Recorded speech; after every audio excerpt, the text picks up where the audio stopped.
আসসালামু আলাইকুম সবাইকে। আশা করি সবাই ভালো আছেন, সুস্থ আছেন। আজকে অনেক দিন পর, অনেক দিন না, 2-1 দিন পর হয়তো বা এত বড় একটা ভিডিও দিচ্ছি। বেশি না, 3 মিনিটের ভিডিও। সবাই একটু ধৈর্য ধরে দেখবেন এই কামনা করি।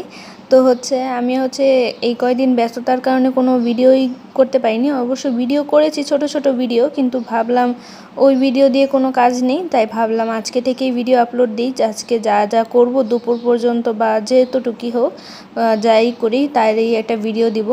তো সকাল সকাল ওইদিকে আমি ভাত বসিয়ে দিয়ে এদিকে আমি ঘরটাকে ঝাড়ু দিয়ে নিচ্ছিলাম, যেহেতু আমার হাতে তখন সময় ছিল। ভাত বসানোর পর আরও চুলায় কোনো কাজ থাকে না, যার কারণে আমি ভাবলাম ঘরটা এই ফাঁকে ঝাড়ু দিয়ে দিই।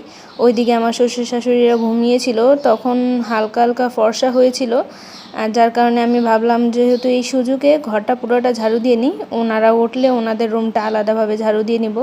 যেহেতু আমার হাজব্যান্ড চলে যাবে অফিসে, যার কারণে আগে আগে ঘরটা ঝাড়ু দিয়ে দিয়েছিলাম। কিছু ধুলবালুও ছিল। তো ওইদিকে আমার সবাই নাস্তা টাস্তা খেয়ে একদম দুপুরের রান্নায় চলে যাচ্ছি। তো দুপুরে রান্নার সময় এখানে কুকারে আমার শাশুড়ি মা কচুরমুখী যেটা ওইটা সেদ্ধ করতে বসিয়ে দিয়েছে। আর এইদিকে আমি কচুগুলোকে কেটে তরকারি রান্না করব। আমাদের ঘরে আবার কচুর এই তরকারিটা আপনারা প্রায় ভিডিওতেই দেখতে পারবেন যে এটা রান্না করি। তো এখানে তেলাপিয়া মাছ দিয়ে আমি কচুরমুখীগুলো রান্না করব, যার কারণে আগে আমি ভেজে নিচ্ছি। আর মাছ ভাজার ক্ষেত্রে আমার মাছ যদি ভাজতে গিয়ে একবার কড়াইতে লেগে যায়, লেগে গিয়ে মাছগুলো একটু খুলে খুলে যায়, তখন অবশ্য আমার ভাজতে একদমই ভালো লাগে না, আর রান্না করার মনোযোগটাও থাকে না। তো আজকে খুব সাবধানে বসে বসে রান্না করছিলাম।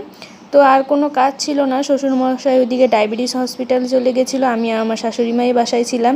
তো বসে বসে কিছুক্ষণ 11টা থেকে 1টা পর্যন্ত বিস্কিট খেলাম, তারপর কফি খেলাম, এই করে সারাদিন কাটালাম। এখন গোসল টোসল করে একদম ঘুম দিব একটা। এখন আর কোনো কাজ নেই।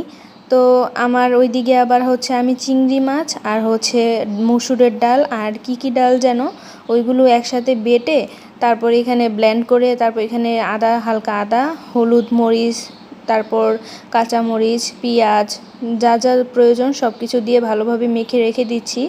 রাতে যখন অফিস থেকে আসবে তখন এগুলো গরম গরম ভেজে দেবো। আর চিংড়ি মাছের এই ডালের সাথে বড়াটা গরম গরম ভেজে খেতেই কিন্তু ভালো লাগে, যার কারণে আমি এখন মেখে রেখে দিচ্ছি, আর আসলে গরম গরম ভেজে দেওয়া যাবে। এখানে আমি তারপর খুব ভালোভাবে ভেজে নিচ্ছি। আর ওইদিকে আজকে তেমন কোনো রান্না ছিল না।